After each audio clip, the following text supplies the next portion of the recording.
Misdiagnosis of mental illnesses is a lot more common than people know about. My grandfather died when I was in 4th grade, and I was diagnosed with depression. They had me in a lot of counseling, and a couple of years later I was put on depression medication. I was still doing poorly in school though, so they took me to a doctor. They decided that I had ADHD, and since this was a problem in the classroom, when I was in 6th grade, they put me on a stimulant medication to calm me down and make it easier for me to focus. Problem was, it made me a robot. So yes, I was able to focus much better, but I was not able to have a personality anymore. Second problem was I stopped eating. Being as tiny as I am already, this was not a good thing. In fact, this was a final straw for my mother, and she decided to take me off of it.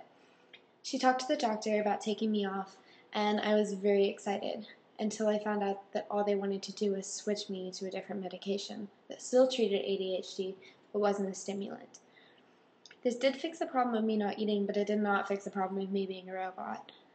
I was still on 2 altering mind mental medications, and I was only 11.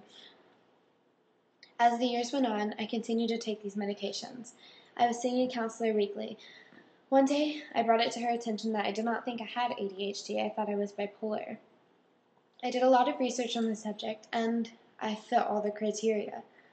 She quickly agreed, so I told my doctor. They kept me on both medications and instead just added a mood stabilizer. The medication was called Seroquel. It made me gain weight and acted as a sleeping aid. This way I could take both meds. Even though they started me off on the lowest possible dose, which was 50, I could not stay awake after I took it.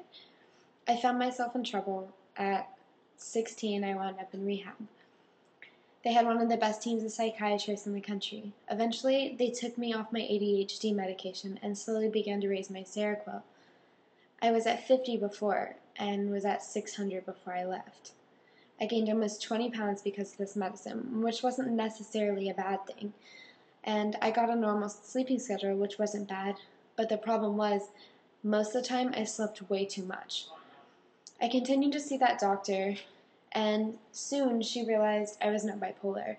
I actually had something called BPD, borderline personality disorder, which is a lot like bipolar disorder. It's a mood disorder.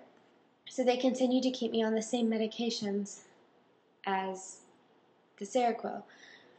Bipolar disorder is not always recognized in children and adolescents. They considerably are confused with ADHD, conduct disorders, and anxiety disorders, and depression. Some doctors even believe that bipolar disorder doesn't even exist in children. Symptoms include extreme mood swings and destructive behavior. In children, some irritability, and sometimes that's a main symptom, which in adults, that's not a symptom. Most powerful antipsychotic drugs used to treat bipolar disorder were approved for adults and haven't even been tested on children. Dr. David Flasser of University of Vermont, psychiatric professor, said that research suggests that close to half of the children thought to be bipolar are misdiagnosed. He said that parents should get a second opinion if they have concerns or diagnosis of their children. This all being said, how often are children misdiagnosed? How often are people misdiagnosed? No one knows if the doctor is right or if the doctor is wrong. The medications are only a test. They can only try and see what they can do. Hopefully it works. Most of the time, it doesn't.